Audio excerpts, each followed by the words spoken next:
বেনামাজি ব্যক্তির শাস্তি সম্পর্কে হাদিস শরীফের মধ্যে এসেছে, মান হাফাযা আলাইহা কানাত লাহু নূরান ওয়া বুরহানান ওয়া নাজাতা ইয়াওমাল কিয়ামাহ ওয়া মান লাম ইউহাফিজ আলাইহা লাম তাকুল লাহু নূরান ওয়ালা বুরহানান ওয়ালা নাজাতা ইয়াওমাল কিয়ামাহ واحشر مع قارون وفرعون وهامان وأبي بن خلف حديث شريف المدة এসেছে من حافظ عليها كانت له نورا وبرهانا ونجاة يوم القيامة যে ব্যক্তি নামাজের হেফাজত করবে, নামাজ আদায় করবে, নামাজ থেকে দূরে দূরে থাকবে না, নামাজ থেকে পলায়ন করবে না,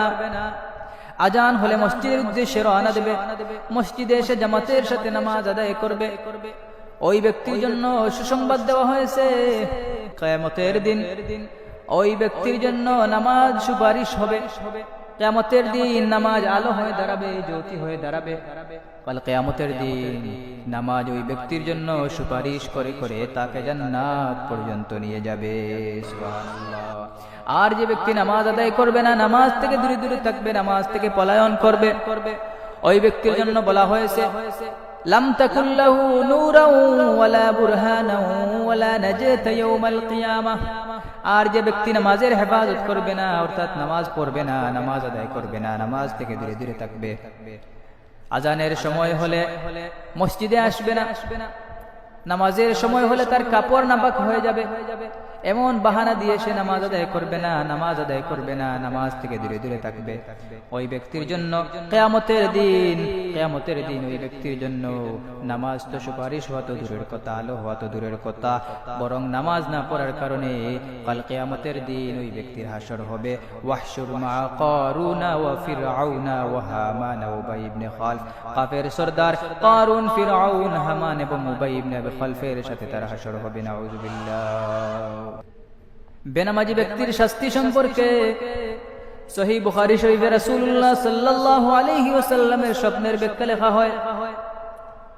রাসূলুল্লাহ সাল্লাল্লাহু আলাইহি ওয়াসাল্লাম একদিন স্বপ্ন যুগে দেখতেছেন একজন ব্যক্তি চিত হয়ে শুয়ে রয়েছে এবং ওই ব্যক্তির পাশে আরো একজন ব্যক্তি হাতে একটি পাথর নিয়ে দাঁড়িয়ে রয়েছে এবং ওই চিত হয়ে শুয়ে থাকা ব্যক্তির মাথার মধ্যে পাথর দ্বারা আঘাত করতেছে।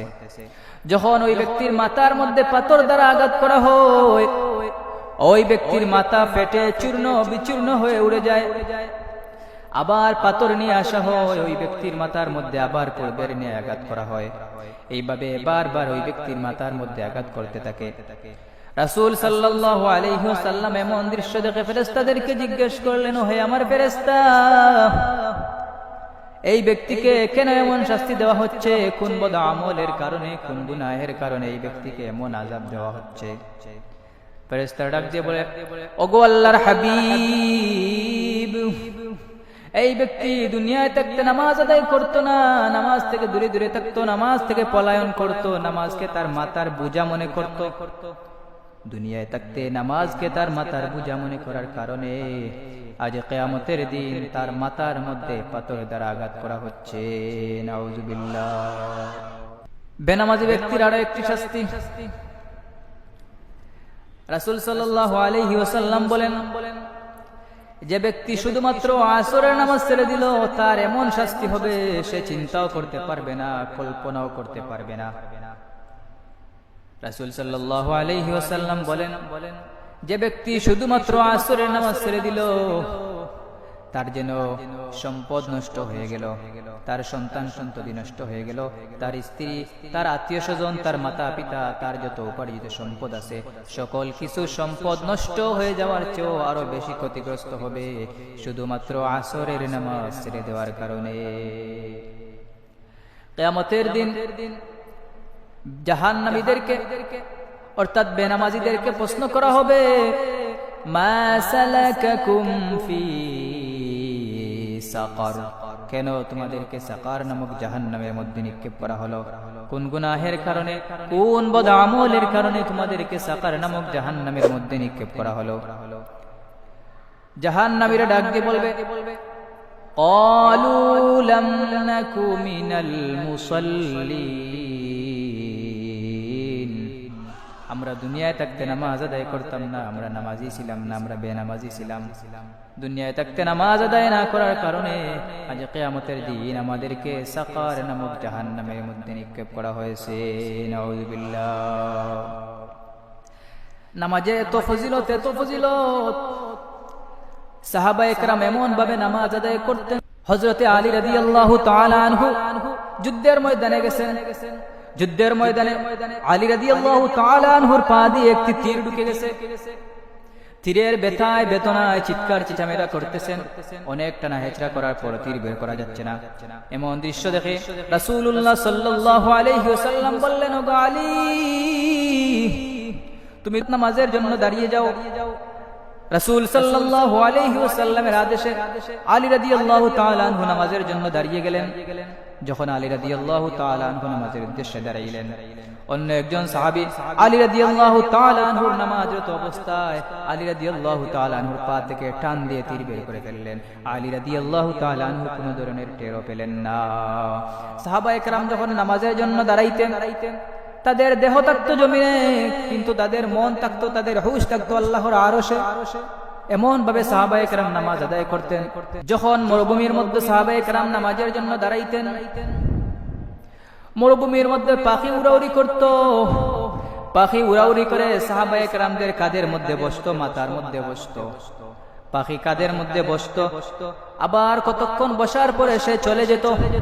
যতক্ষণ পর্যন্ত পাখি কাঁধের মধ্যে বসতো, সাহাবায়ে কেরামদের কাঁধের মধ্যে বসতো। সাহাবায়ে কেরাম নামাজরত অবস্থায় যতক্ষণ সে বসতো, ততক্ষণ পর্যন্ত সে কোনো ধরনের টেরও পেত না আসলে এটা কোনো মানুষ নাকি খেজুর গাছ। সাহাবায়ে কেরাম এমন ভাবে নামাজ আদায় করতেন, এমন বিনয়ের সাথে নামাজ আদায় করতেন।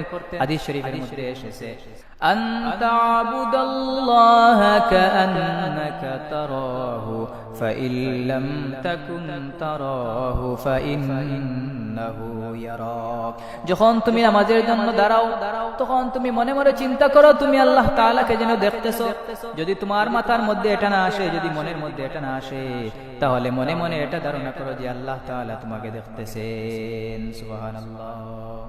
নামাজের ফজিলত সম্পর্কে হাদিস শরীফের মধ্যে এসেছে, আন আবি হুরায়রা রাদিয়াল্লাহু তাআলা আনহু قال قال رسول الله صلى الله عليه وسلم يقول أرأيتم لو أن نهاري بباب أحدكم يغتسل في كل يوم 5 ما تقول ذلك يبقي من درنه قالوا لا يبقي من درنه قال فذلك مثل الصلوات الخمس يمحو الله بهن الخطايا।